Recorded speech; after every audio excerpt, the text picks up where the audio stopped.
I'm going to visit.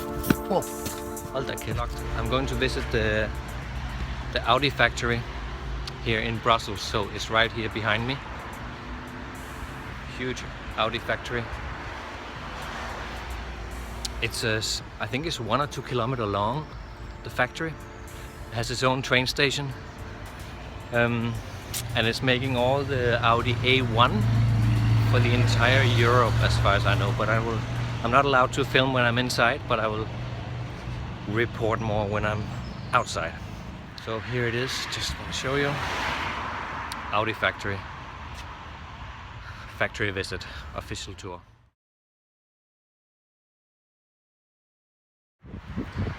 Alright, so the Audi factory visit is just over, and well, they were telling us a lot of stuff.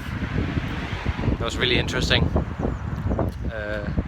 Here they produce all the A1 for the entire world, even China, South America, wherever they're being sold. They're not being sold in America for some reason.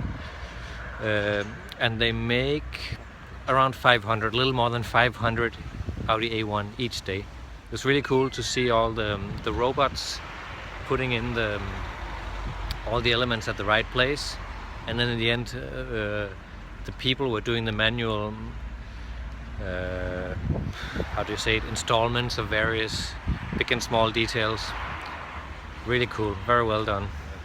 The safety and the welfare of the workers, the employees. There is, I think it's at 6 or 7% female employees in this factory. The rest are guys. Let me just put the camera here. Yeah, so 6 or 7% are females, and but they all work together, and it's quite cool that they said you don't have to be an engineer or a mechanic or anything to work here, and they don't have to be engineer or mechanics. They will actually train them at the site. So it's a little school in itself. It's a whole village. In fact, they have a medical center, they have I think they said they have an insurance center, they have internal transport on the site, because the site is 2 kilometers long. Maybe you can see it here. Let me just show you. I'm passing it now. All this is, you see all the, oh, you can't see it here, but a bunch of Audis in there, of course, in the back. Right there. I'm driving past all the Audis, protected Audis standing here. I think they said they only have space for 1,500 Audis. Yes, 1,500 Audis. That's all the parking space they have, which means that that's only 3 days production. So if something goes wrong, they cannot get rid of the cars. They have to stop after 3 days because there's no more space.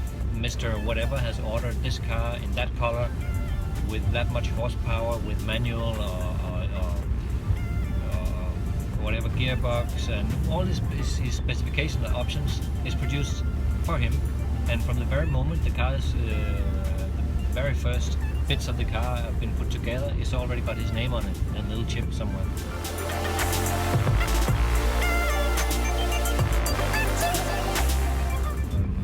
Which makes total sense. And so I think they said they work in teams of 10 to 12 guys, men and women, working together. And they tend to specialize in one little area, for example, putting in the seats, or putting in the rear lights or the front lights or whatever. And the longer you have been in the factory, the more you move up in anciennities. So if you just started, you begin at the very beginning of the car production. So just put a simple metal pieces together, or checking on the robots that everything is okay. And later on, as you become more and more experienced, you move up the production line, so you get closer to the final cars, if I can say it like that. So when all the electronics are in place, then they put the seats, then they put the wheels, and the last checks here and there.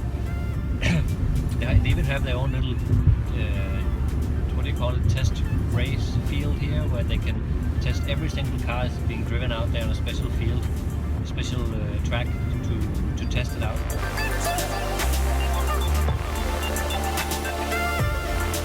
This is A1, so the only A1 production site in the whole world, and it's going to end soon. In 2018 they will stop the A1 here, and it will move to Spain to take over an old Audi Volkswagen Golf factory. And then instead here at this factory, which is quite small, they will start producing an entirely electronic car, which is brand new. It's not on the market yet, so it's not a hybrid, it's an entirely electronic car. And they will take over, they will transform this factory. So in the beginning they will produce both cars simultaneously, and then they will phase out the A1, and the new electronic car will be the only one to be produced there. So it's very secret, it's still being produced by designers and engineers and everything. So it'll be the first Audi car that is fully electronic. And he just showed images of it. It's the solar roof is a solar panel, which I've been asking everybody for a long time, why don't cars have solar panels on the roof? It's so obvious. But voila, it's finally coming from Audi.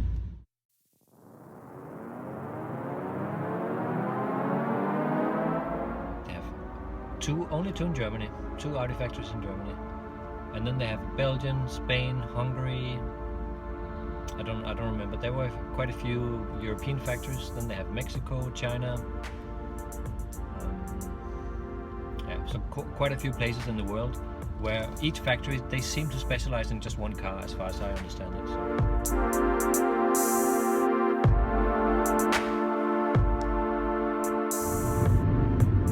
Of course, what was really fascinating was to see all the robots. I think in total they have over 50 robots in that factory. And they're like long, complicated arms. They go ding, in all directions. They move around with heavy pieces, and they lift it up, transport it around. They do bits and pieces, manipulations with it, and they put it back in somewhere in the transport. The robots even do control, so they have little cameras and scanners that control that what the other robots did was fine. It's quite funny. It comes in, looks very particular, the controlling robot. It looks very inspective, and it takes scanning and taking photos, making sure everything is okay, and then it's alright, it's verified, and it goes on. But if you come further up the production line, when you're putting in the radio, the air condition, the mirrors, all that seems to be done manually, because it's apparently too delicate to do for robots. At least yet. But they do say that of all the Audi factories, this one is the smallest, but it's also the most modern. So they make most use of computers and robots and technology here.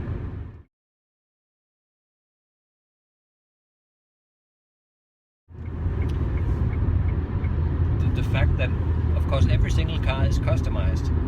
So it's not like they estimate and said, okay, there will probably be 3% who wants a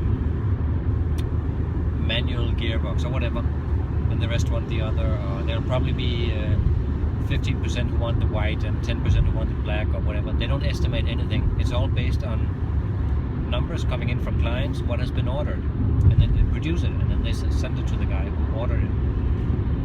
So that means on the whole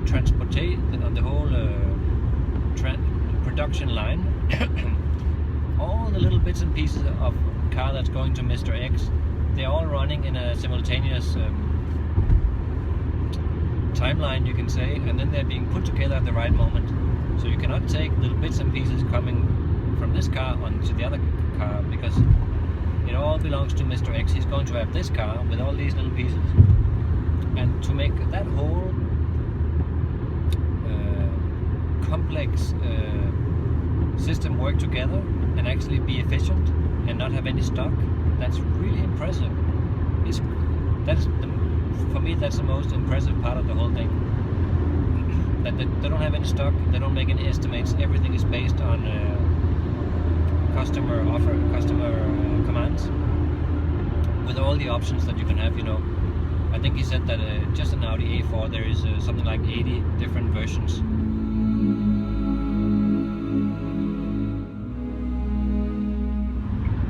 And to make all that happen in a smooth production line with no delay is just incredible. It was really German engineering art at its highest highest level. Really cool. I guess only the Germans could really do this.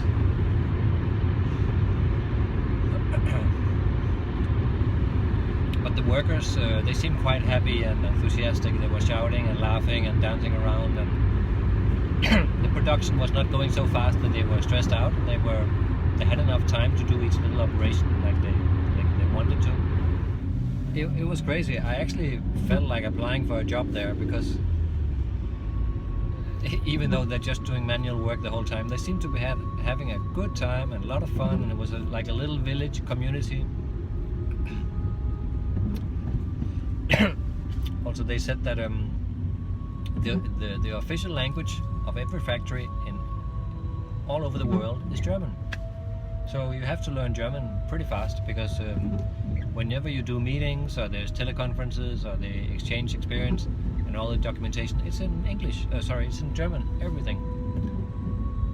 So I'm impressed that even the factory then in Mexico and China, it will be German language there.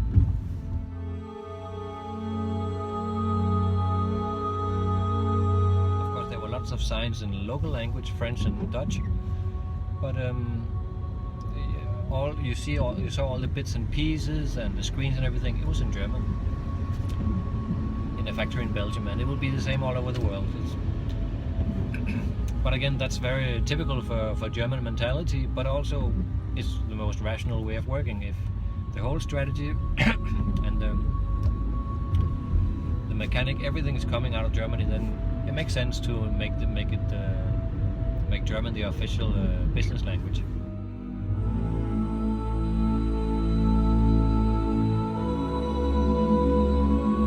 This factory here, it used to be, it has changed over the years. It started in 1930, I think, a small family factory of something. They produced some small car things, and I don't know, then something happened, and then came Volkswagen, and I think they made Golf there. They made Golf for quite a while, something like 30 years or something. They made Golfs there, and they produced something like 4 million Golfs, I think. So a lot of cars has been produced there, but it wasn't that successful. Of course, the business was good, but there was a lot of strikes from the workers. They were not happy, so there was a lot of loss in a way. But since then, it was finally Volkswagen. In the end, they decided to shut it down in 2007. I lived in Belgium at that time, and I remember all the strikes and the problems. There was so much anger and frustration, as if the workers own the factory and they can decide for themselves. Of course, they can't decide that. Anyway, the Germans, Volkswagen decided to shut it down centrally, and nobody knew what would happen with that factory, which was enormous already then. It was as big as it is now. And then in the end, Audi came and they bought it. They took it over. They transformed it into making A1. So from being Golf, it became A1, Audi A1, which has a similar size of car. So it was a big transformation, but not too big. I think the transformation they will make now, when they will transform it into the electronic car, which looked to me like a SUV, four-wheel drive. That's how it looked to me. That would be quite a big transformation. The engine is different. Everything is put together differently in an electronic car, and it should be quite an advanced car. They said it can run on the battery for 500 kilometers, and I think he said that it can charge in just 1 hour. That's how fast the battery charges, which is incredible. So it'll be very interesting to see that one.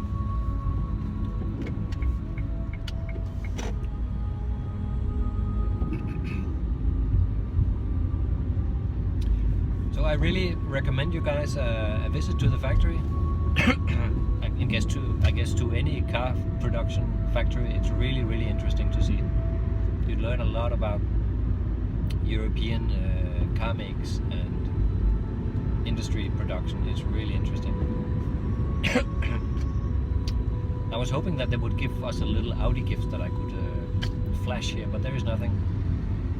Not even a lighter or a little key holder or anything. You would expect that, but nope, there is nothing. Just a glass of water and a tour.